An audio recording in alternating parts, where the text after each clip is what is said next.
In this segment, we're going to start talking about Marx's concept of the mode of production. Before we do that, let's think a little bit. Let's recap a little bit.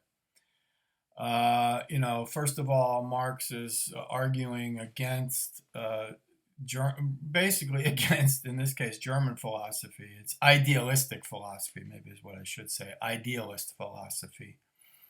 Arguing that uh, in order to understand history, we can't rely on these mushy abstractions that philosophers come up with, right?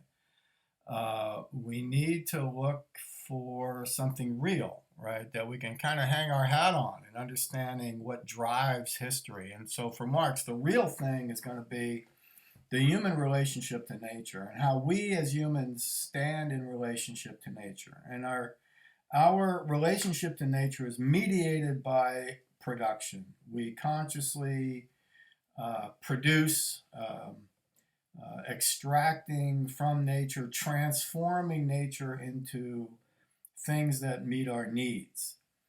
Okay, so we stand in a relationship to nature, and that relationship to nature gives form to our economic activity.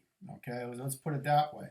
Our relationship to nature gives form, right, to our economic activity.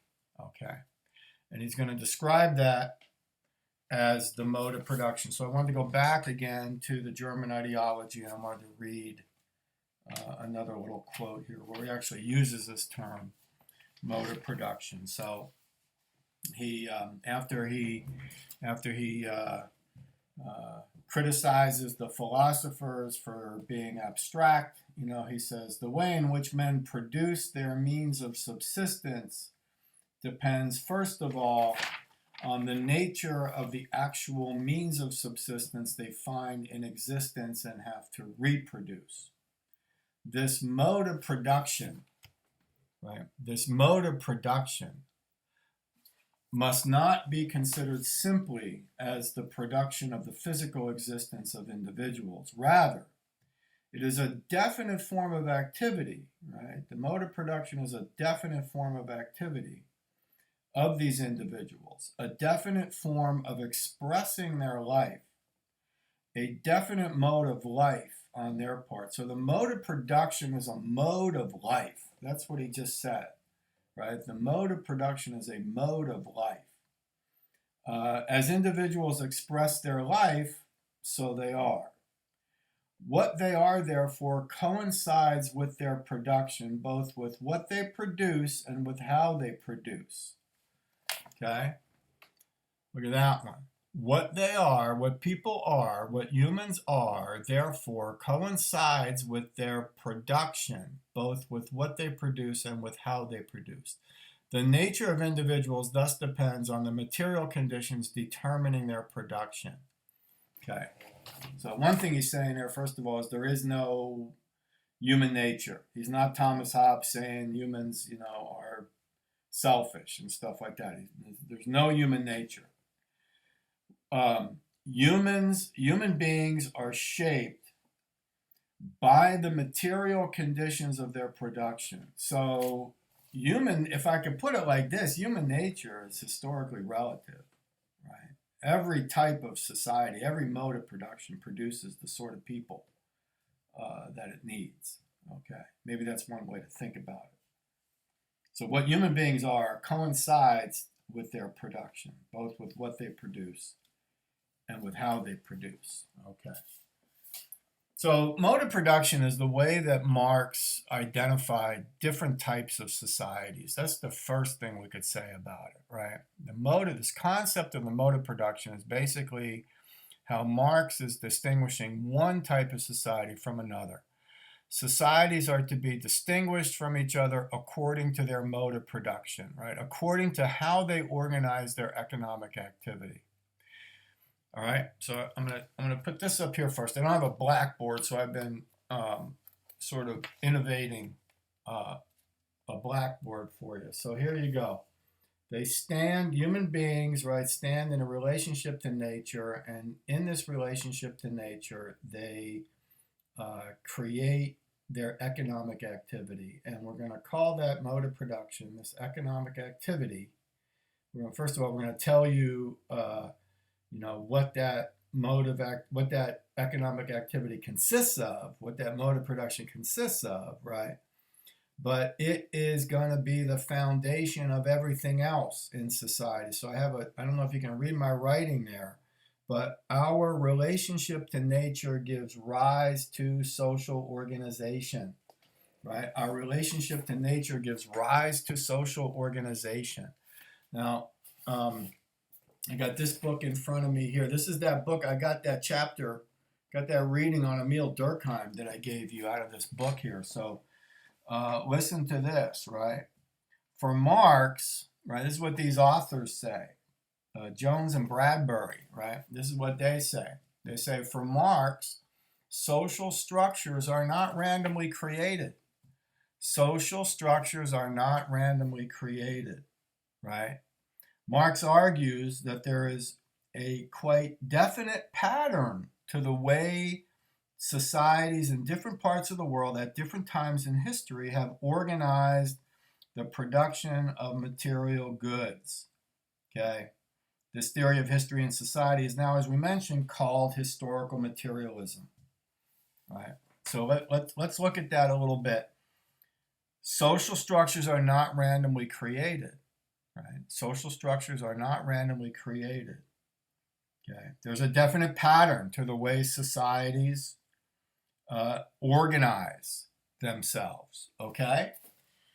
So we have this economic base, this mode of production, and it's going to give rise to other kinds of social organization, right? That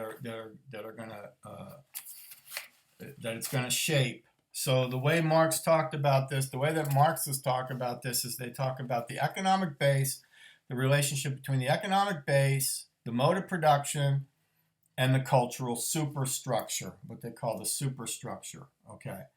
So it looks kind of like this.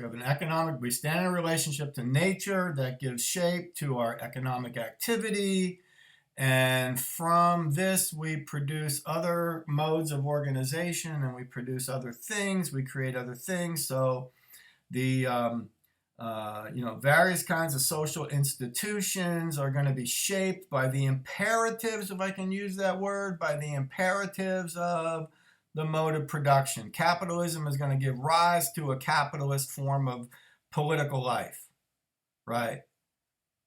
And family life. And so on. We can say that about any mode of production. So, from this economic base is going to arise the state, right? The shape of the state, legal relationships, the legal institution, other kinds of institutions like the family, and so on, right?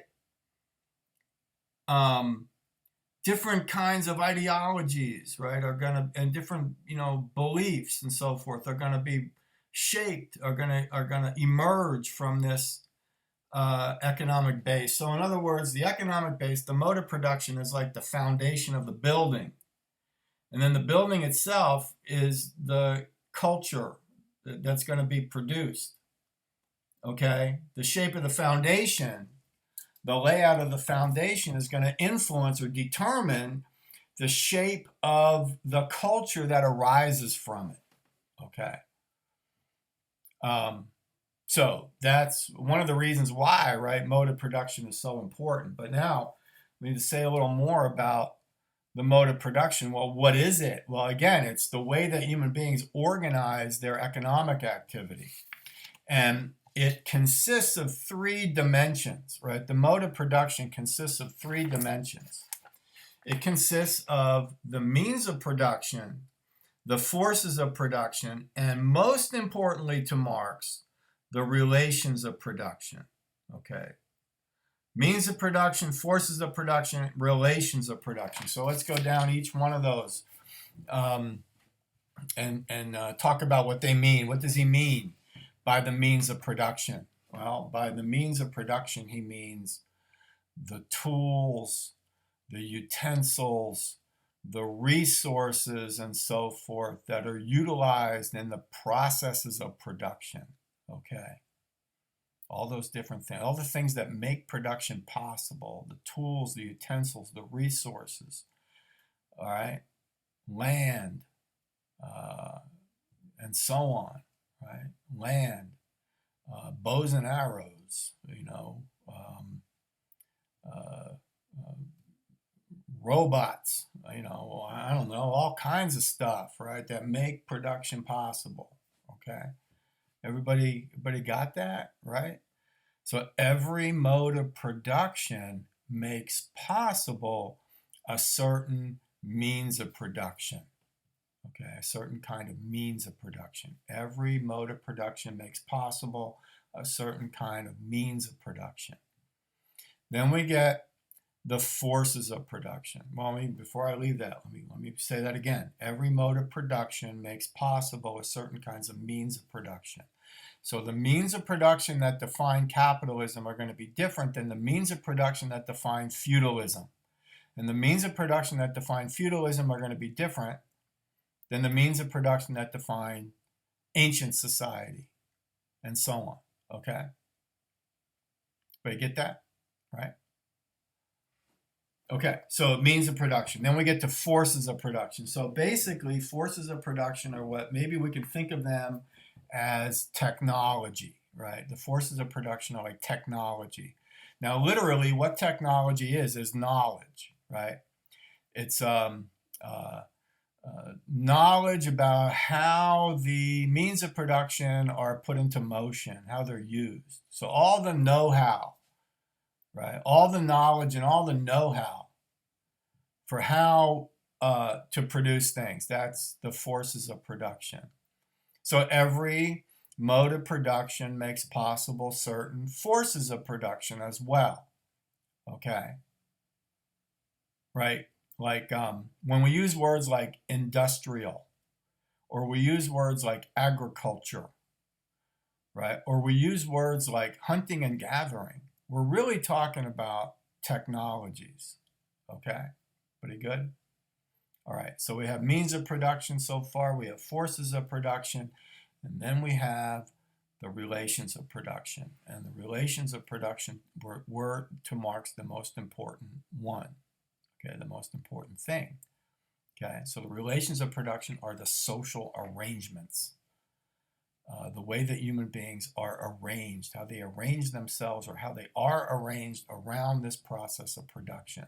Okay, so this would be, for example, the division of labor, right? The division of labor would be one thing. How all the different jobs that have to get done, how they get allocated, right, within a society, okay? But also included in the relations of production is the thing, right, for Marx that's most important, and that's going to be class, okay? Class relationships, class arrangements, all right? So when Marx talks about class, he's really talking about the relationship in which people stand to the means of production. Do they control the means of production or not, right? Do they control the means of production or not? Do they own the means of production or not, right? And, okay, so there's our basic description of what a mode of production looks like. It's one society is unique from other societies according to the mode of production, and the mode of production involves these arrangements, this relationship between means of production, forces of production, and relations of production. Okay. All right. So I'm going to stop right there. And then we're going to come back and we're going to talk about different types of mode of production. All right. So